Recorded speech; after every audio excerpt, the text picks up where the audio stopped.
जय हिंद दोस्तों, आप सभी का स्वागत है सौरभ सिविल एकेडमी में पत्र लेखन श्रृंखला में। आप लोगों को पता है कि जो पत्र लेखन श्रृंखला चल रही है ये कंटिन्यूअस चल रही है और बढ़िया चल रही है। मैंने आपको सारे पत्र करा रहे हैं लगातार, सरकारी, अर्ध सरकारी, ज्ञाप, परिपत्र, कार्यालय आदेश, मैंने सारे पत्र आपको कराए हैं। मैं इसके पहले आपको अनुस्मारक करा रहा था। अनुस्मारक की ये क्लास 2 है, लेक्चर 2 है। अब हम आपको अनुस्मारक का शासकीय पत्र बताएंगे कि शासकीय पत्र कैसे लिखते हैं। हमारे चैनल पे बाकी आपको पता है करंट अफेयर्स चल रहा है। करंट अफेयर्स के साथ साथ मैं हिंदी में आपको लिंक कंप्लीट करा चुका हूँ। लिंक कंप्लीट हो गया है। लिंक के बाद आपका क्या कहते हैं यूपी स्पेशल मैं आपको पढ़ा रहा हूँ। मैंने कई लेक्चर्स आपके कंप्लीट करा दिए हैं। इस तरह के लेक्चर जुड़े रहिए। सारे लेक्चर्स आपको फ्री ऑफ कॉस्ट अवेलेबल है, इनके लिए कोई भी चार्जेस आपको नहीं देना है। बस आपको लगन से नोट्स बनाने हैं। इनके नोट्स बनाने के बाद इनको बार बार क्या करना है, आपको रिवीजन करना है। चलिए स्टार्ट करते हैं।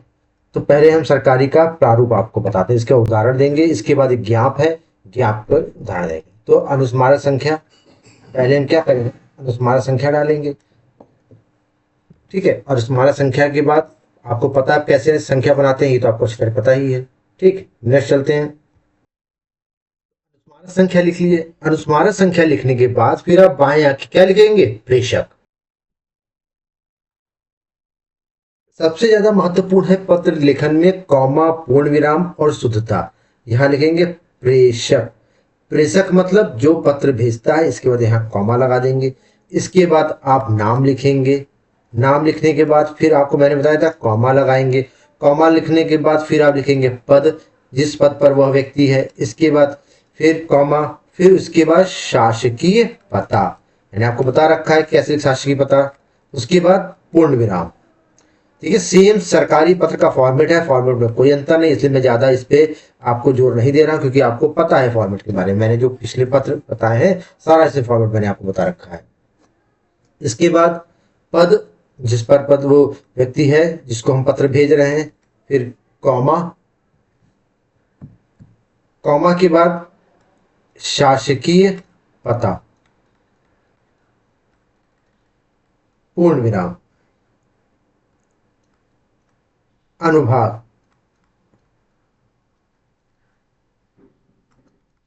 अनुभाग के बाद लिखेंगे आप दिनांक। अनुभाग के बाद क्या लिखेंगे, दिनांक।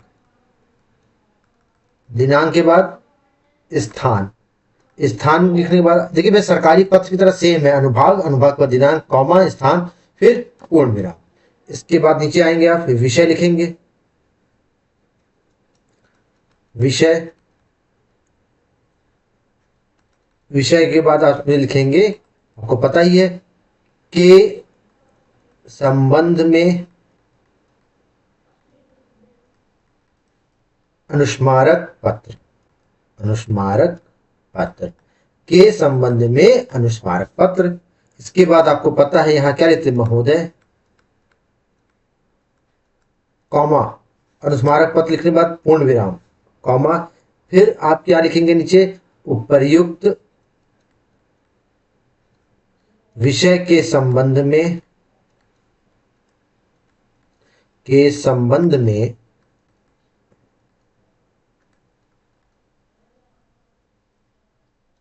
पूर्व पत्र व्यवहार संख्या, जो पत्र संख्या है वो लिख दीजिए आप। फिर दिनांक लिख दीजिए। का संदर्भ ग्रहण करें, का संदर्भ ग्रहण करें मतलब जो भी आपने पत्र भेजा होगा पुराना, उसके संदर्भ में क्या है, ये पत्र भेज रहे हैं क्योंकि उस पर आपने कार्रवाई नहीं की होगी जिस भी व्यक्ति ने, इसी वजह से उसको भेज रहे हैं ना, ग्रहण करें। फिर कॉमा, जिसमें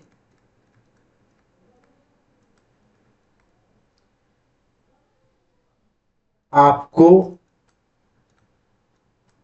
जो विषय रहा वो विषय लिखेंगे। का संबंध में, विषय के संबंध या का संबंध में सूची भेजने हेतु निर्देशित किया गया था। सूची भेजने हेतु निर्देशित निर्देशित, याद रखिए निर्देशित नहीं बोला मैं, निर्देशित किया गया था। उपरिक्त विषय के संबंध में पूर्व पत्र व्यवहार संख्या दिनांक का संदर्भ ग्रहण कर, जिसमें आपको वो विषय लिख देंगे के संबंध में सूची भेजने हेतु निर्देशित किया गया था। आपको पता है कि फर्स्ट लिखते नहीं, सेकंड लिखते हैं, पूर्ण विराम, ध्यान दीजिएगा। उक्त संबंध में निर्देश पुनः निर्देश करना है। उक्त संबंध में पुनः निर्देश करना है कि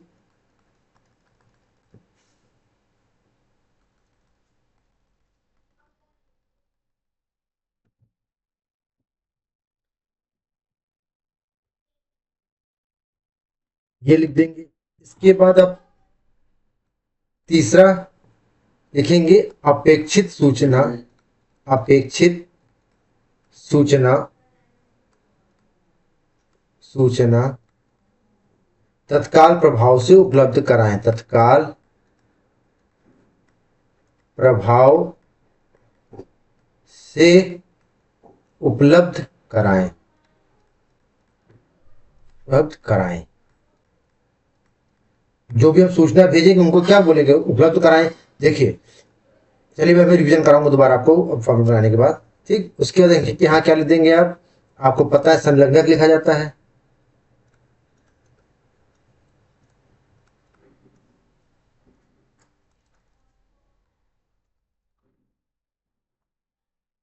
संलग्न के बाद यहाँ क्या लिख देंगे, भवदीय। भवदीय। उसके बाद हस्ताक्षर। हस्ताक्षर के बाद नाम। उसके बाद क्या लिख देंगे आप, पदनाम। नाम फिर पदनाम। ये आपका क्या हो गया, पूरा फॉर्मेट हो गया। किसका फॉर्मेट हो गया आपका, अनुस्मारक के शासकीय प्रारूप। देखिए सेम वैसा, इससे ज्यादा मैं इसको नहीं वो कर रहा हूं आपको। अनुस्मारक, अनुस्मारक संख्या जैसे आप लिखते हैं पत्रांक संख्या, प्रेषक कॉमा नाम कॉमा पद कॉमा शासकीय पता पूर्ण विराम, सेवा में कॉमा पद कॉमा शासकीय पता पूर्ण विराम। उसके बाद अनुभाग, अनुभाग के बाद आप लिखेंगे दिनांक कॉमा स्थान पूर्ण विराम। के संबंध में विषय, के संबंध में अनुस्मारक पत्र पूर्ण विराम, महोदय पूर्ण विराम। उपर्युक्त विषय संबंध में पूर्व पत्र व्यवहार संख्या, जो पत्र व्यवहार संख्या भेजा गया था, मतलब देखिए उसी के संबंध में ही जारी होता है ना आपका जो अनुस्मारक जारी होता है, पूर्व पत्र के ही बिहाफ पर जारी होता है, तो उसी पूर्व पत्र संख्या लिखेंगे आप दिनांक लिखेंगे जिसमें आपको संबंध सूची भेजने हेतु तो निर्देशित किया गया था। जो सूची भेजने के लिए कहा गया था उसी अकॉर्डिंग आपको काम करना है। उस संबंध में पुनः निर्देश करना है कि अब देखिए जब आपने काम नहीं किया तो आपको पुनः ऑर्डर दिया जा रहा है कि काम आप करिए, और फिर क्या कह रहा है, अपेक्षित सूचना तत्काल प्रभाव से उपलब्ध है। फिर संलग्नक जो अटैचमेंट लिखेंगे आप, और संलग्नक लिखने के बाद यहाँ पूर्ण विराम, ठीक। उसके बाद संलग्नक, फिर भवदी, फिर हस्ताक्षर, फिर नाम, फिर पदनाम। ऐसे करके ये आपका क्या बन जाएगा, सरकारी पत्र का प्रारूप, वो भी अनुस्मारक का। अब हम इसके उदाहरण को देखते हैं, चलिए, ठीक। अनुस्मारक शासकीय, देखिए वैसे वैसे ही है। अनुस्मारक संख्या हो गई 10/6 का 24/25, प्रेषक आवासा कॉमा सचिव कॉमा उत्तर प्रदेश लोक सेवा आयोग प्रयागराज, सेवा में उप सचिव कार्मिक मंत्रालय उत्तर प्रदेश शासन, अनुभाग 10 जून 2024 प्रयागराज। सेम वैसे ही है जैसे सरकारी पद का फॉर्मेट था। विषय क्या है, ग्राम विकास अधिकारी परीक्षा 2024 के रिक्त पद पर चयन किए जाने हेतु अधियाचन प्रेषित किए जाने के संबंध में अनुस्मारक पत्र, मतलब जो रिक्त पद थे ग्राम विकास अधिकारी का, उसके चयन में जो रिक्त पद कितने होने चाहिए, कितने रिक्त पदों पर भर्ती कराई जाए, इसके लिए अध्याचन जाता है। अध्याचन क्या होता है कि जैसे मान लीजिए कि यूपी पीएससी ये क्या कराता है, भर्ती कराता है, तो सभी विभागों को एक नोटिफिकेशन भेजेगा कि हमको बताइए आपके कितनी पोस्ट खाली है, कितनी पोस्ट खाली है। उस पोस्ट के अकॉर्डिंग ये अपनी भर्ती निकालता है, तो उसको क्या कहते हैं, अधियाचन कहते हैं। महोदय, उपरिक्त संबंध में पूर्व पत्र व्यवहार संख्या, ये संख्या हो गई, दिनांक हो गई, का संदर्भ ग्रहण करें जिसमें उक्त परीक्षा के माध्यम से रिक्त पदों के चयन हेतु अधियाचन उपलब्ध कराने हेतु प्रेषित किया गया था, परंतु उक्त अधियाचन अभी तक आयोग को उपलब्ध नहीं कराया गया। उस संबंध में निर्देश हुआ है कि प्रतिगत परीक्षा में सम्मिलित रिक्त पदों की सूची विषय अपेक्षित अध्याचन यथाशीघ्र उपलब्ध कराए, जिससे तत्संबंधी अग्रेतर कार्रवाई यथाशीघ्र कराई जा सके। कोई दिक्कत नहीं, वैसे सेम है। पत्रांक संख्या, दिनांक इतना, मोदी, हस्ताक्षर, आवासा सचिव, ऐसे जारी होता है ये। ठीक है, सेम सरकारी का फॉर्मेट है, इसलिए मैंने आपको ज्यादा जोर नहीं दिया है, क्योंकि आप समझ गए होंगे। जो सरकारी पत्र का अगर कंफ्यूजन लगे तो सरकारी पत्र का वीडियो फिर जाके एक बार देख लीजिएगा, तो आपको ज्यादा समझ में आ जाएगा। इसी तरह ज्ञाप, अगर अनुस्मारक का ज्ञाप में लिखना हो तो देखिए फॉर्मेट आपका सेम है, इसलिए मैं फॉर्मेट नहीं बता रहा हूँ।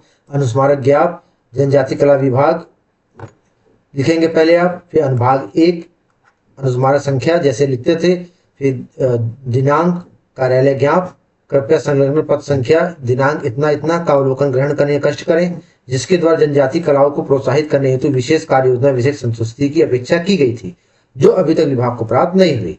अपेक्षित संतुष्टि नियत प्रारूप पर समयानुसार प्रेषित करने का कष्ट करें। देखिए सेम वही चीज है, कोई अंतर नहीं किया। आपको फॉर्म में आपको बताया ही था। संलग्नक लिख देंगे, ठीक, दिनांक जो पत्र संख्या थी संलग्नक लिख दिए, भवदी आवासा निदेशक, साइन हो गया। साइन आपको बार बार बताता हूँ, ऐसे ही करिएगा। इसके बाद प्रतिलिपि निम्न को आलोकनार्थ प्रेषित, किसको किसको प्रेषित किया जाएगा, नाम लिख के पूर्णविराम, उसके बाद आज्ञा से ये उपदेशक, फिर पूर्णविराम, सेम, कोई भी देखिए अंतर नहीं है। इस तरह से देखिए हमने जो पत्र की संख्या की एक लंबी सीरीज कंप्लीट कर रहे हैं। अब आपका जो बच रहा है, अब इसमें देखिए मैं पत्रों में आपको एक बार अंतर बता देता हूँ। पत्रों में अंतर के बाद इसके बाद टिप्पण बताऊंगा, टिप्पण के बाद आपको मैं प्रतिवेदन बताऊंगा। देखिए प्रतिवेदन और टिप्पण में टाइम लगेगा, क्योंकि ये लंबे टॉपिक हैं, लेकिन मैं इतना अच्छा आपको बताऊंगा कि आपसे कभी भी प्रतिवेदन अगर एग्जाम में पूछा जाता तो आराम से लिख लेंगे। ठीक, उसके बाद पत्र में अंतर आपको बता दूंगा।